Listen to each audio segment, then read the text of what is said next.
Hi, I'm Karen. And for those of you who don't know me, allow me to start by introducing myself a little bit. I'm a medium, I'm a therapist, a writer. My book, The Divine Feminist, came out last year through Unbound Press. And I'm a primal guide. And what that last part means is I work with your soul, with you and your soul, throughout all aspects of time and space to bring back, to reconnect with, to remember all those bits of yourself that you may have forgotten, that may have gotten lost or stuck somewhere along the way, and help to bring you back to a place of your own wholeness, a place where you can embrace the fullness of what it is to be you, incredible, amazing you, here and now, in a way that can tangibly benefit your life today and help you to find greater fulfillment in everything that you do. I do that work because I really love it. I do that work because I'm massively passionate about it, and because my aim is to bring us all to a place where we're in that fullness, a place where life feels aligned with who we really are. Now, this is the first time I'm dipping my toe into a little bit of a YouTube series, so bear with me.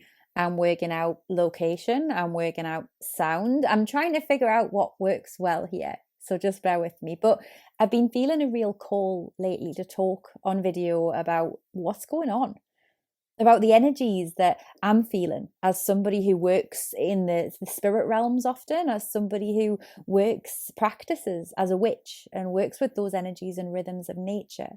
And also as somebody who, works with other people, recognizes what they're going through, sees the commonalities in their experience, and to talk about those things. And that's something I want to share on this video. So as I record this, we are coming up to the end of January. We're coming up to a time called Imbolc. Imbolc is, in the old Celtic calendar, the start of springtime here in the Northern Hemisphere. Now, if you are like me and live pretty far north, you may well be thinking, springtime? Do you know how cold it is here? It's really not feeling very spring-like. And I absolutely hear you on that. Let me just start by telling you that. But the thing is with Imbolc, when we speak of it being a spring festival, this isn't the kind of spring that is glorious, beautifully coloured flowers everywhere, that is baby animals in the fields. We're not there yet. Imbolc recognises that we are not there yet. Imbolc is the time that we are preparing for that. Imbolc itself translates as in the womb. This is the festival where everything is still in the womb. But as opposed to the deep, dark depths of winter, Imbolc is the time where we hear that quickening. The time when we start to recognize that new life is coming. It's that moment when we just start to sense the light at the end of the tunnel that tells us things will get brighter, warmer, better, and new beginnings lie ahead. Now, that's always a really potent time. I love Imbolc, but this year, 2022, that feels especially potent. You see, I think the reason for that is twofold. One is the fact that that number 22, in numerology terms, it means the master architect. It is the time of building in alignment with ourselves, with the earth, with our souls, with so much more than we could perhaps comprehend otherwise. And that's the energy that affects what we're doing this year. That's the energy that affects what we're working towards, the intentions we're creating, what we're building. Is that master architect energy. It's that energy that just supports us to really lay the foundations, to really build upon those foundations and create something powerful, wonderful, something strong, and something that is aligned with what we really want going forwards. But there's more. I mentioned before that Imbolc means in the womb, that this is the festival of the quickening, the festival of those first flutters of new life. If I think back over the past 2 years, it's been a time of cocooning. It's been a time of a lot of inward facing. It's been a time of a lot of restriction. In many ways, that's been frustrating, to say the least.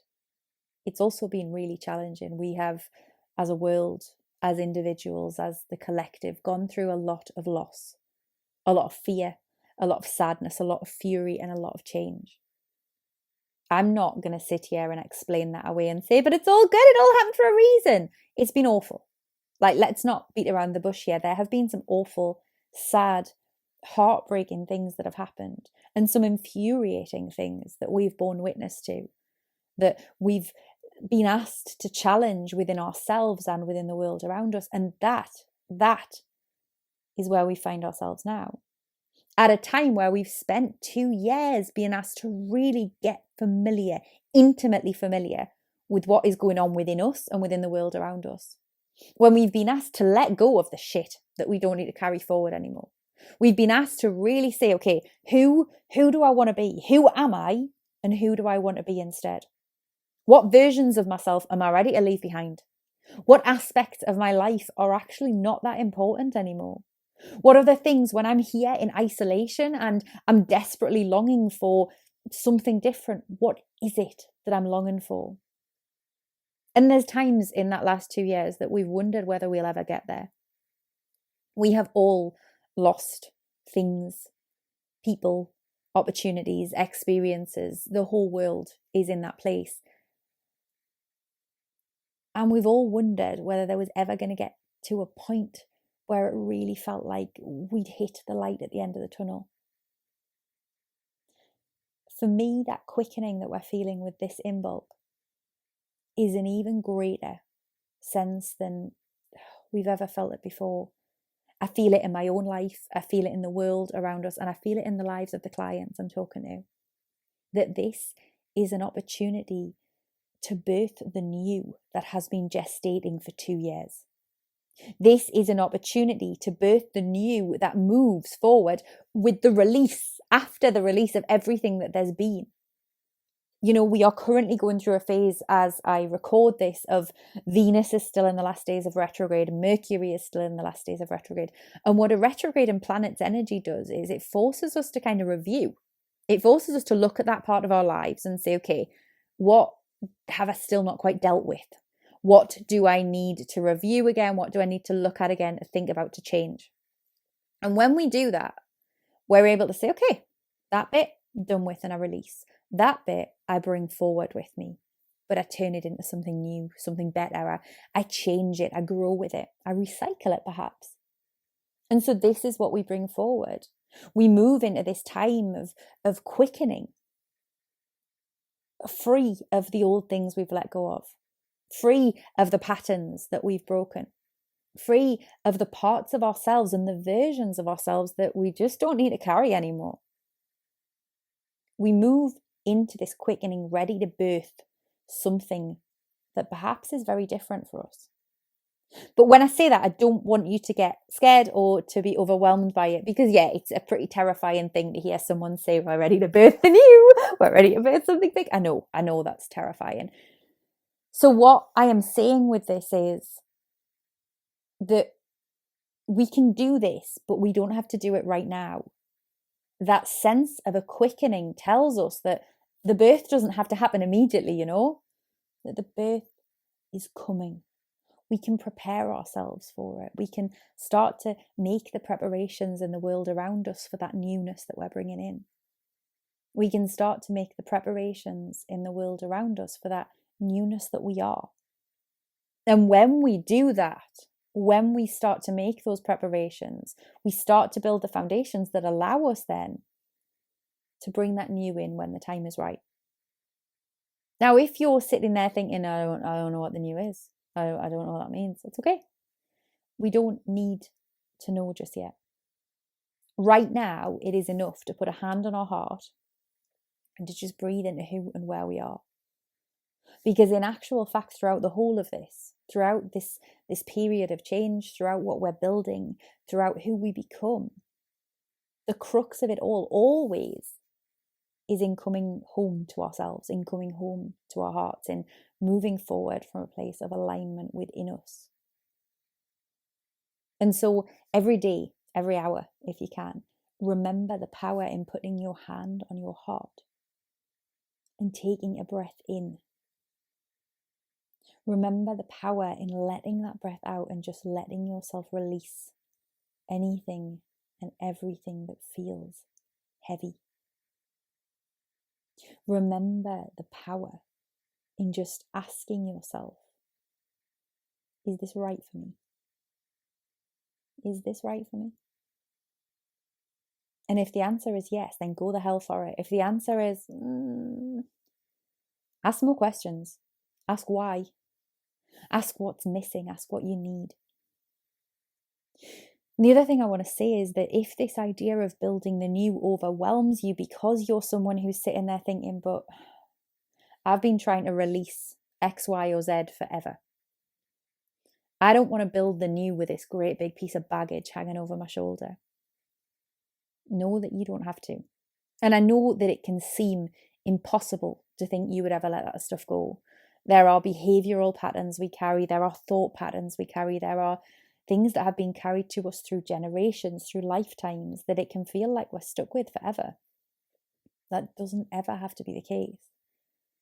Yes, it takes some work.